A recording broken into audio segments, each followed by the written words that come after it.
Hi guys, நீ நம்ம movie ரிவ்யூவில் மருதம் படத்தோடைய ரிவ்யூ தான் பார்க்க போகிறோம். இந்த படம் இப்போ தமிழில் தேட்டரில் அவைலபிளாக இருக்குது. மறக்காமல் செக் அவுட் பண்ணி பாருங்கள்.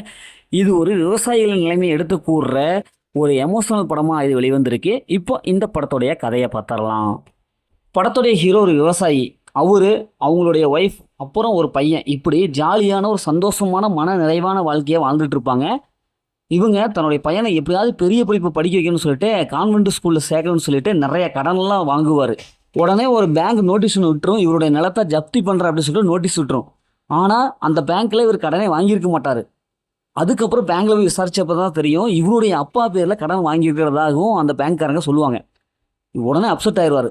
இப்போ இறுதியில் ஹீரோ எப்படி தன்னுடைய நிலத்தை மீட்கிறாரு, உண்மையிலேயே இந்த மோசடி நடந்ததுக்கு என்ன காரணம், யார் காரணம், அதை எப்படி கண்டுபிடிக்கிறாரு, இறுதியில் என்ன ஆச்சு அப்படிங்கிறது தான் இந்த படத்துடைய கதை. இந்த படத்துடைய பாசிட்டிவ் பார்த்தாவே வித்தார்த் அவங்களுடைய நடிப்பு சூப்பராக இருக்குது. உண்மையான விவசாயி அப்படியே வாழ்ந்திருக்காரு. ஏன்னா அந்தளவு சூப்பரான ஒரு பர்ஃபார்மன்ஸை கொடுத்துருக்காங்க.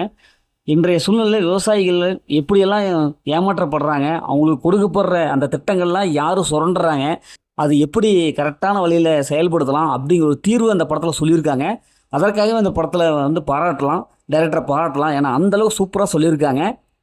இன்றைய ஒரு விவசாயி எப்படியெல்லாம் துன்பப்படுறான், எப்படிலாம் கஷ்டப்படுத்தப்படுறான் அப்படிங்கிறத செம்மையாக சொல்லியிருக்காங்க. படத்துடைய பிஜி மியூசிக் பொறுத்தளவுக்கு சூப்பராக இருக்குது. படத்துடைய அந்த சினிமோட்டோகிராஃபிக் அப்படியே அந்த அழகான அந்த விவசாய நிலத்தை செம்மையாக காமிச்சிருக்காங்க, நல்லாவே வந்திருக்கு. படத்துடைய ஹீரோனுடைய கெமிஸ்ட்ரி, அந்த குட்டி பெண் எல்லாமே சூப்பராக நல்லாவே பண்ணியிருக்காங்க. இந்த படத்துடைய மைனஸ்ன்னு பார்த்தா பெருசாக அந்த ட்விஸ்ட் அண்ட் டர்னிங்கில் இல்லவே இல்லை, ஒரு ஃப்ளாட்டாக போகுது. மற்றபடி இந்த படத்தில் பெரிய மைனஸில் எதுவுமே இல்லை. கண்டிப்பாக எல்லோரும் பார்க்கக்கூடிய ஒரு நல்ல ஒரு படம். இந்த படத்தை ஃபேமிலியை பார்க்கலாம். படத்தில் அந்த மாதிரி சென்ஸில் எதுவுமே இல்லை. மொத்தம் இந்த படம் எப்படி சூப்பராக சொன்னாங்கன்னா இந்த படம் ஒரு ஒருத்தான மூவி தான். ஓகே, இதே மாதிரி அடுத்த ஒரு புதிய மூவியில் சந்திப்போம்.